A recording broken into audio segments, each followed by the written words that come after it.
You asked, they delivered. The K7XX from AKG and Massdrop is back with memory foam ear pads, a detachable cable, and premium sound for all-around listening. Click the link in the description below before the drop ends. What's going on, guys? Welcome back to the channel. Hope you're all doing well. Today I am clearly not in my traditional studio setting because I'm actually out of state visiting family for the week, which means part of this video is brought to you by beautiful Chesapeake, Virginia. Now, of course, that's not what this video is about, but rather the journey that I took to get here. Because before I hopped on my 5-hour flight, I ended up picking up a set of these. These are the Bose QC35 Series 2, the hot, long-awaited successor to the Series 1s, which were critically acclaimed for having amazing active noise cancellation, supreme comfort, and pretty decent sound actually for a wireless Bluetooth headset. It does have a built-in mic, so I guess that makes it a headset. We're going to be talking about this and sort of my experience with it, what I've found to be good and not so good about this new headset from Bose. For starters, these launch with an MSRP of $350, and that's of course the same price that the Series 1 was when it first launched years ago.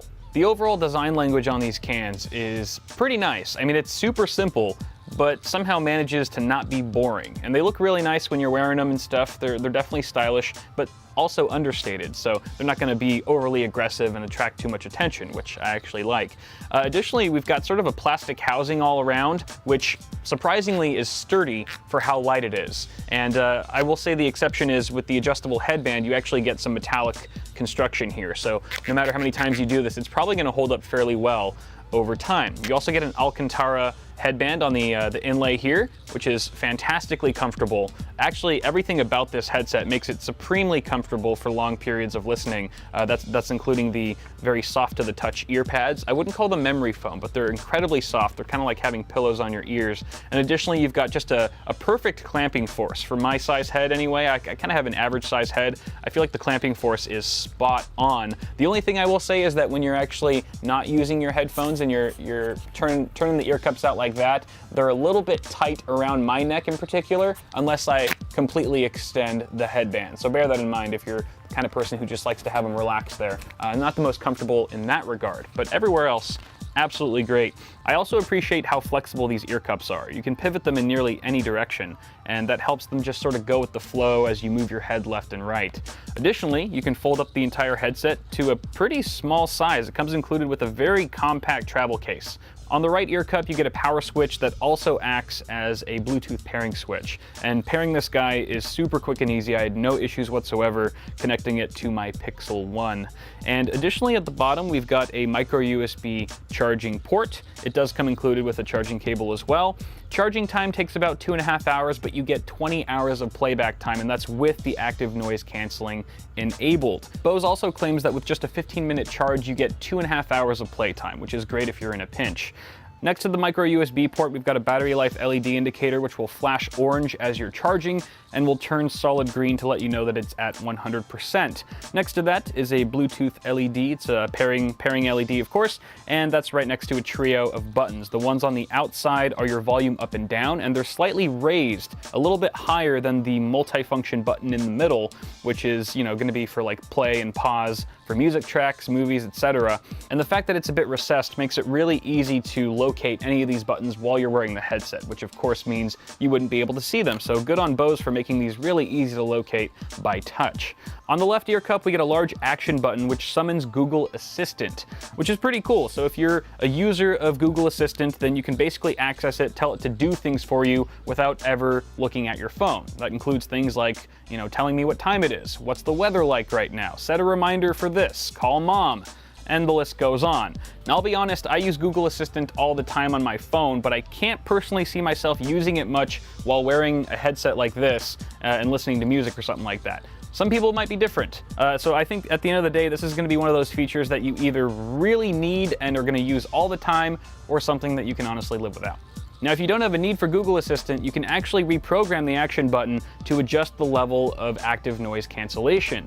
I think you have to download the Bose Connect app in order to do that, but once you do, pressing the button once will adjust it from either off to low or high noise cancellation. At high noise cancellation, I can hear probably 10% of the engine noise on the airplane. It's actually really good, and it still retains its title, in my opinion, as being one of the best active noise cancellation headphones, over-ear headphones, I should say, on the market. Finally, on the bottom of the left ear cup, you get an auxiliary port, meaning yes, you can use these as wired headphones, which would basically save you a ton of battery life. I think you go from 20 to 40 hours of playback time, and they do include I think this is a mini jack to a 3.5mm cable for you to use. Now, when using this as a wired device, you have the option to keep the headphones on or power them off. If you power them off, you're actually entering passive mode, which means you're disabling Bose's own DSP, or digital signal processing, which basically equates to not the best sound. You actually have a slight reduction in just the amount of balance and crispness of the sound quality. And this is something that I've noticed personally and have also noted in other reviews. At the end of the day, you're gonna get the best quality sound out of these cans by keeping them powered on. Now, as far as the actual sound quality goes, I think these things sound great. Honestly, for $350 Bluetooth headphones, I mean, bear in mind these are wireless, guys, so you're not going to be hitting anywhere near audiophile territory, but for the average user, these are going to sound fantastic. As is the case with a lot of Bose products, these are fairly bass heavy, but don't get me wrong, they still have some pretty crisp sounding mids and highs as well. I feel like those have been tweaked a little bit, overall giving you a pretty balanced sound signature that, again, to the average Joe, is going to sound great.